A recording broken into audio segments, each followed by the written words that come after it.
Hello दोस्तों, कैसे हो आप सब लोग। देखिए, एसएससी सीजीएल टॉपर्स की एएसओ एंड एमईए क्यों पहली पसंद है, आज इसी के ऊपर बात करेंगे। इसकी कंप्लीट एनालिसिस की जाएगी। क्या क्या है, ज्वाइनिंग प्रोसेस क्या होता है एमईए में, सैलरी क्या होती है, वर्क कल्चर कैसा होता है, क्या होता है फॉरेन पोस्टिंग, क्या होती है फॉरेन में अपने पेरेंट्स को लेके जा सकते हैं कि नहीं, वहाँ पे सैलरी क्या होती है, अपने बच्चों का, वाइफ का, मतलब बहुत कुछ। ओवरऑल जितना भी एमईए के लिए अवेलेबल है इंफॉर्मेशन, पूरी मैंने मालूम कर लिया।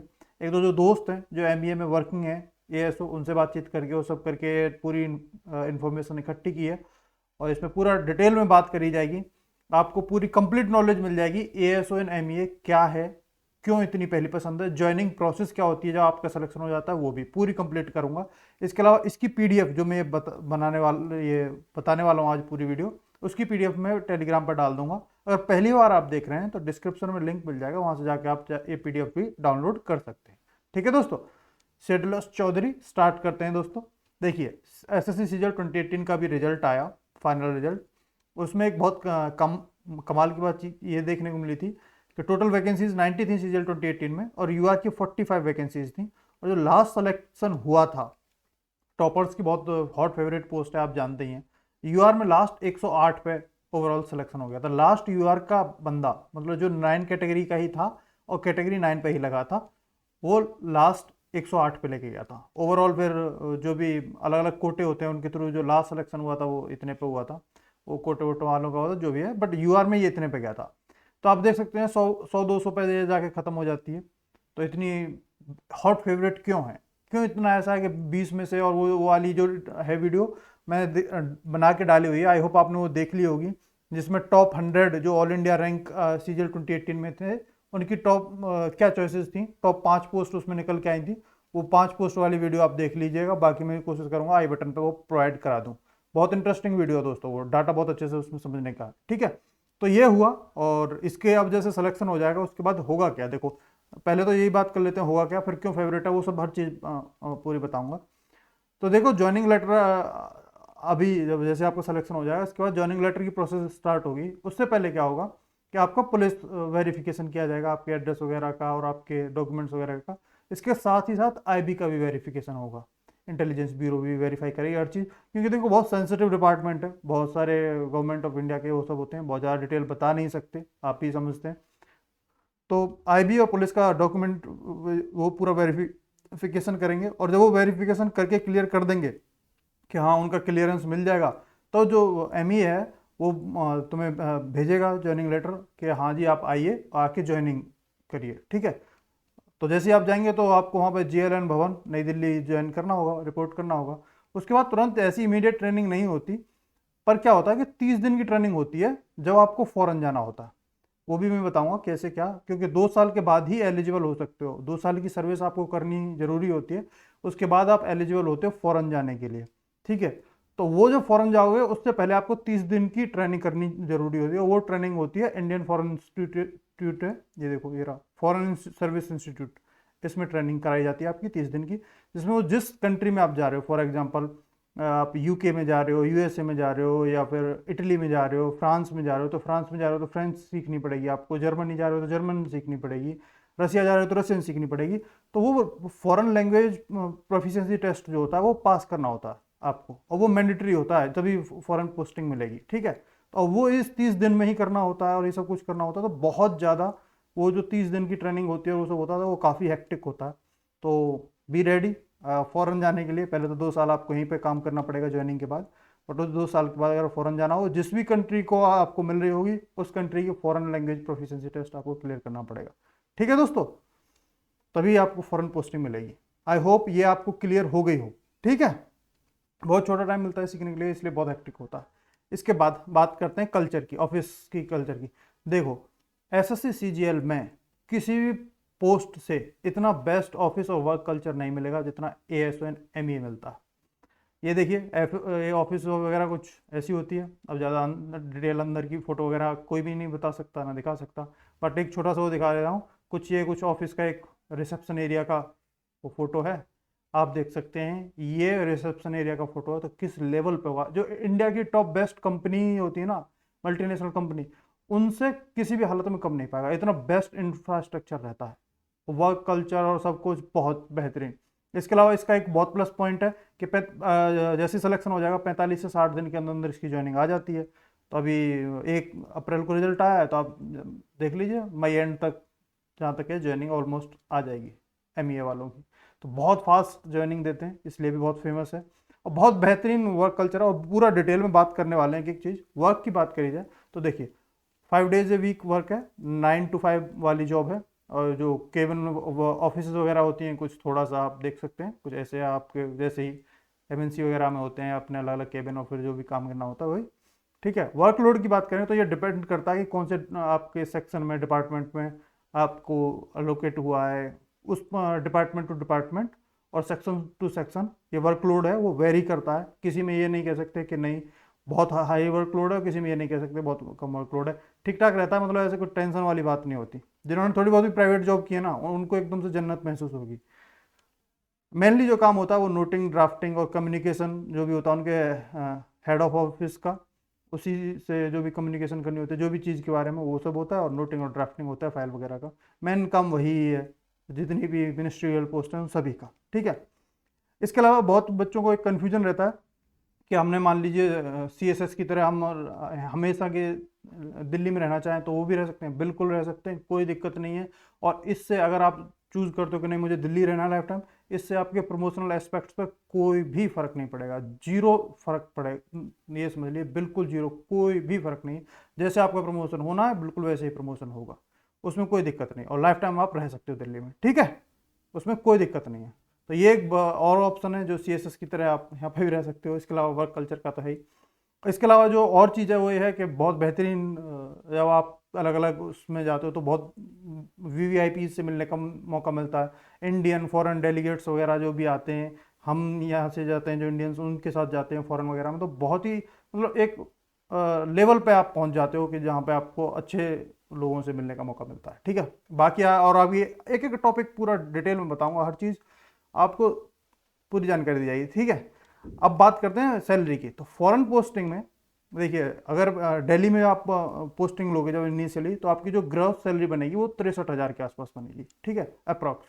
और जो उसमें से कट कटा के जो आपको इन हैंड मिलेगी वो 57 मिलेगी। ये लेमन लैंग्वेज में जिससे कि बहुत आसानी से आप समझ सके, क्योंकि बहुत सारी चीज़ें होती हैं DA वगैरह, उन सब डिटेल में नहीं जाता हूँ, आपको जो बेस्ट तरीके से सिंपली समझा सकता हूँ वो समझाने की कोशिश कर रहा हूँ।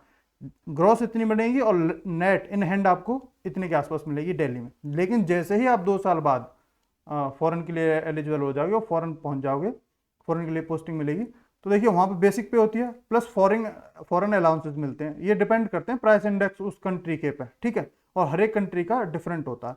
लगभग ऑन एन एवरेज 2000 से 2800-2900 के आसपास डॉलर के बीच में पड़ता है, 2-2,500 मान सकते हो US डॉलर इतना पड़ता है।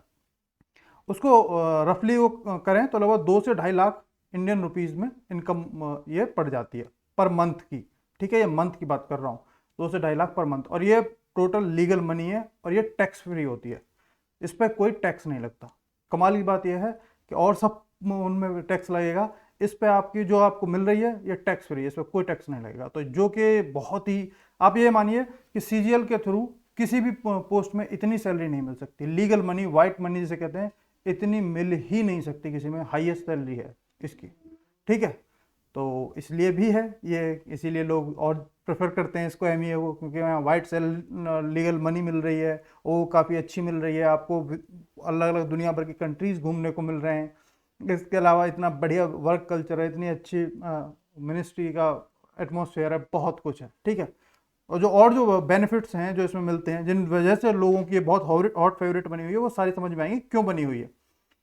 तो यहाँ पर क्या होता है कि जैसे आपके फॉरेन आप पोस्ट हो जाते हो, तो फॉरेन में जो पोस्ट होती है वहाँ पर जो बेस्ट अवेलेबल होती है उस कंट्री में, किसी भी कंट्री में आप जाते हैं तो वहाँ पर जो बेस्ट अवेलेबल लोकेशन होती है वहाँ पर आपको अकोमोडेशन प्रोवाइड कराया जाता है। और उसमें भी आपको ज़्यादातर कह सकते हो मतलब अल्टीमेट कैटेगरी का। ठीक है, आपको मतलब कोई समस्या ही नहीं आएगी, इतना आप यूँ समझिए जन्नत फील कर रहे होगे। दूसरी बात, ये सिर्फ एक पोस्ट है ऐसे तो नहीं, और भी हैं जैसे ईडी सीबीआई, वो भी जाती हैं फॉरेन के उस पर, बट इतना ग्लोबल एक्सपोजर जितना इसमें है उतना और किसी में नहीं है।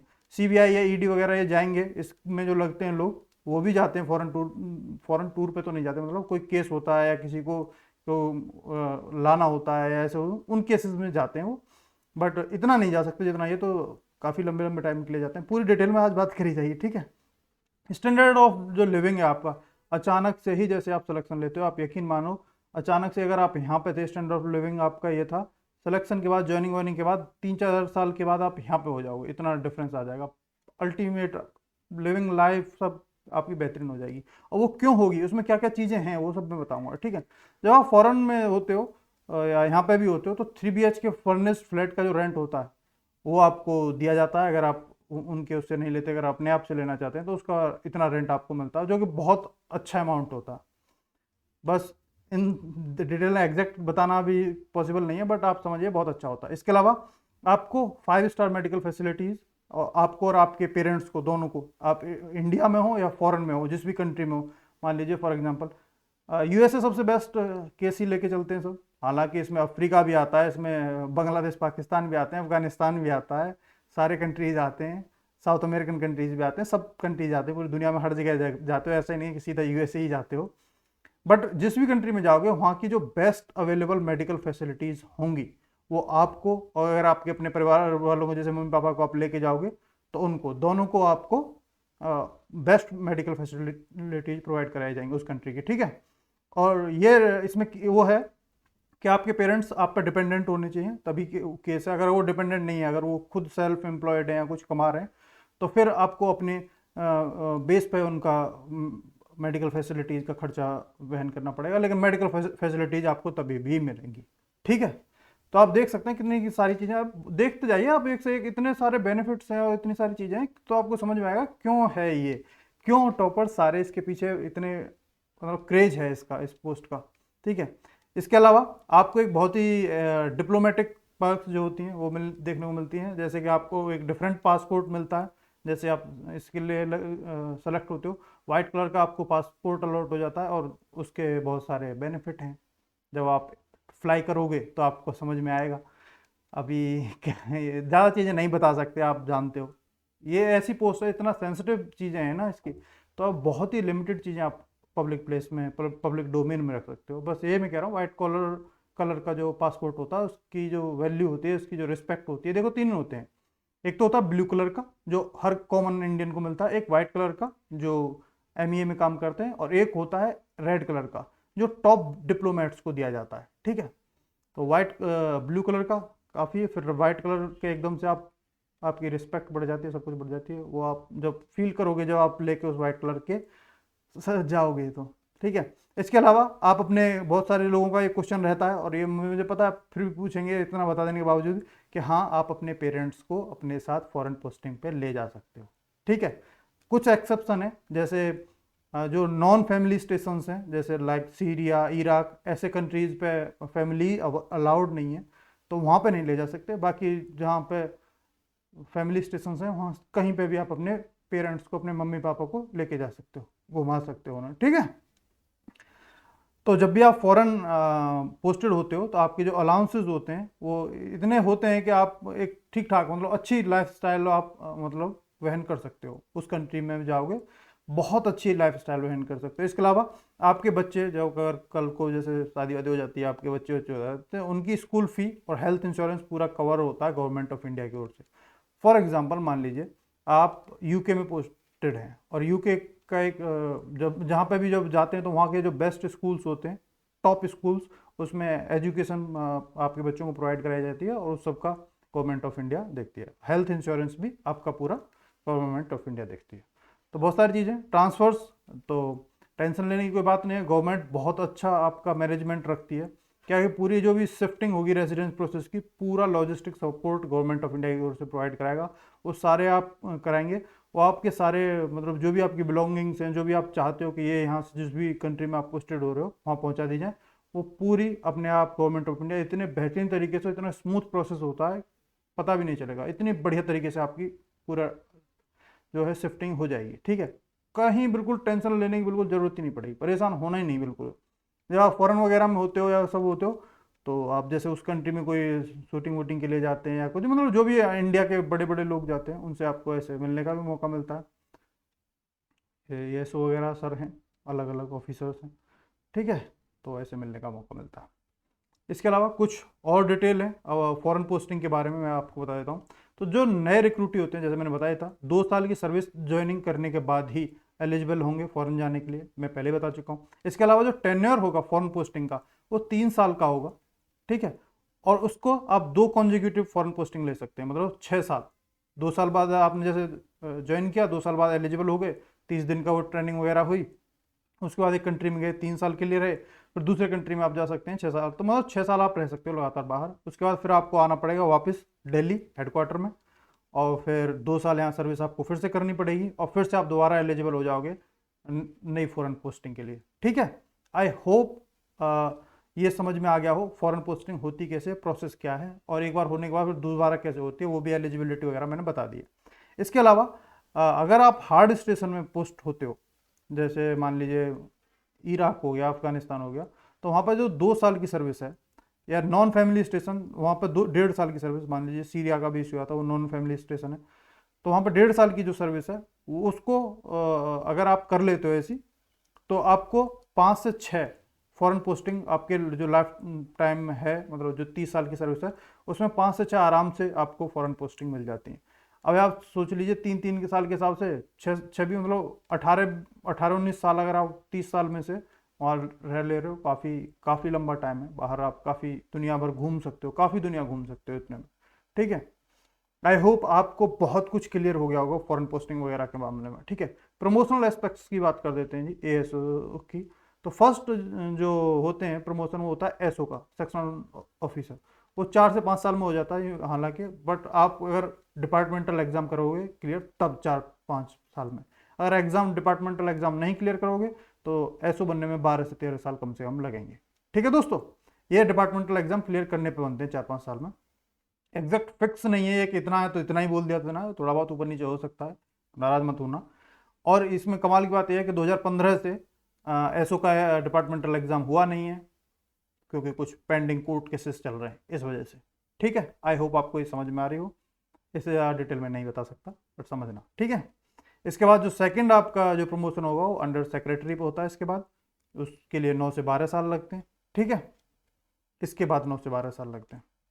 इसके बाद जो नेक्स्ट प्रमोशन होगा वो थर्ड प्रमोशन, वो डेप्यूटी सेक्रेटरी के लिए होता है, और लगभग हर कोई इससे ऊपर, मतलब रेयरेस्ट ही कोई होगा जो इसके ऊपर जा पाए, मतलब डेप्यूटी सेक्रेटरी पे ही जाके आप रिटायर होके आ जाते हो, ठीक है। मेनली तो अंडर सेक्रेटरी पे ही रिटायर होकर आ जाते हैं, बट जाओगे भी तो मैक्सिमम डेप्यूटी सेक्रेटरी। और रेयरेस्ट कुछ केस आ गया तो उसका मैं नहीं कह सकता। क्वार्टर्स की बात की जाए, आपको क्वार्टर्स कैसे मिलते हैं, देखिए अगर आप दिल्ली में हैं, ठीक है, और अगर आप क्वार्टर लेते हैं, तो आपका जो एचआरए है वो नहीं मिलेगा, जो 11,000 है वो नहीं मिलेगा। तो आपको जो इन नेट सैलरी जो 57,000 थी वो घट के 46 रह जाएगी। और जो आपके क्वार्टर्स हैं वो बेस्ट क्वार्टर्स हैं गवर्नमेंट ऑफ इंडिया के, मतलब जितने भी गवर्नमेंट जॉब्स हैं उनमें सबसे बेस्ट क्वार्टर्स यही प्रोवाइड कराती है एसएससी सीजीएल के थ्रू। तो ये कुछ हैं, अब एग्जैक्ट लोकेशन मैं नहीं बता सकता यूट्यूब पर, प्लीज़ समझिएगा ये, लेकिन एमईए के क्वार्टर्स ही हैं, और बहुत ही शानदार, मतलब फैसिलिटीज़, बहुत अल्टीमेट क्वालिटी के क्वार्टर्स हैं, मतलब बस समझ जाओ इतने अल्टीमेट क्वार्टर्स हैं, मतलब बहुत बढ़िया, ठीक है। इसके अलावा अगर आप अपना लेना चाहते हो, अगर क्वार्टर नहीं लेना चाहते हो, तो आपको ये 11,000 तो मिल ही रहे। फिर कौन्स कुछ 2-3 इसमें वो भी हैं कि देखो डेस्क जॉब है, ऐसे जैसे सर लोग बैठे हुए हैं एक काम कर रहे हैं यहाँ पे, ऐसे डेस्क जॉब है, और इसी पे ही ऐसे ही काम आपको करना है लाइफ टाइम। हालांकि कभी इंडिया में करना है, कभी फॉरेन में जाके करना है, बट डेस्क जॉब ही रहेगी, ठीक है। सेम वर्क है, बस डिफरेंट ऑफिसेज होती रहेंगी, कभी इंडिया, कभी कहीं, कभी कहीं। और कभी कभी जब शिफ्टिंग होती है, तो जैसे आप मान लीजिए कहीं 3 साल रहे, तो वहाँ पे आप हैबिचुअल हो जाते हो, थोड़ा सा अकस्टम हो जाते हो, माहौल से ढलने लगते हो, इतने फिर आपको वहाँ से शिफ्ट करना होता है। तो जिनको बहुत ज़्यादा वो हो जाते हैं ना, थोड़ा एज के बाद थोड़े से इश्यू होते भी हैं, एक पर्टिकुलर एज के बाद थोड़ा सा मुश्किल भी होता है शिफ्टिंग विफ्टिंग में, तो वो थोड़ा सा दिक्कत आ जाती है कुछ, मतलब कुछ सालों की सर्विस के बाद। नए बच्चों को तो कोई दिक्कत नहीं आती, उसमें वो खुद रहते हैं, बट कुछ सालों के जब बच्चे बच्चे हो जाते हैं, वो सब हो जाते हैं, तो बच्चों को एक कंट्री से दूसरे कंट्री शिफ्ट करना, वो सब, तो वो थोड़ा सा कई बार दिक्कत देता है। बस यही कौन से मेन तो, और ज़्यादा ऐसा मेजर कौन कोई है नहीं, क्योंकि प्रमोशनल एस्पेक्ट भी जैसे ज़्यादातर मिनिस्ट्रीज में हैं वैसे ही हैं, और वर्क का तो मैंने पूरा बता ही दिया। आई होप मैंने इतना डिटेल में आपको बता दिया है, इसके लिए बहुत सारे लोगों का को क्रेडिट जाता है। बहुत कई 3 ASO से मैंने बात की है जो MEA में बात कर ऑलरेडी वर्किंग है, तो उनको क्रेडिट जाता है। उनका नाम मैं यहाँ नहीं बता सकता due to security reasons, but उनको बहुत बहुत थैंक यू। और यही है। और बाकी ये सीरीज़ जो है टॉपर्स चॉइस सीरीज़, जहाँ पे टॉपर्स की क्या क्या चॉइस हैं, 5 पोस्ट हैं, जो पूरी 5 पोस्टों के बारे में बताऊंगा, उनके कौन प्रो सैलरी वगैरह हर चीज़, प्रोमोशनल एस्पेक्ट और क्या क्या है, क्यों है, वो सब। आई होप इस वीडियो में आपको ये आइडिया लग गया होगा कि MEA क्यों है टॉपर्स की पसंद, क्योंकि इतने सारे बेनिफिट्स और इतनी अच्छी लाइफ स्टाइल है उसमें, तो इसलिए। ठीक है दोस्तों, चलिए नेक्स्ट वीडियो में मिलेंगे। करते रहिए तैयारी, आई होप आपको भी ये मिले। आप मेहनत करते रहें 2020 में, 2021 में, जब भी आप ये वीडियो देख रहे हैं, और आप ये ले पाए नौकरी 2022 2025 जब भी आप कर रहे हैं। बहुत अच्छी पोस्ट है, बहुत अच्छी नौकरी, प्रोबेबली CGL की सबसे बेस्ट पोस्ट में है मेरे हिसाब से। ठीक है दोस्तों, मिलेंगे फिर नेक्स्ट वीडियो में, तब तक पढ़ते रहिए। Tata bye bye.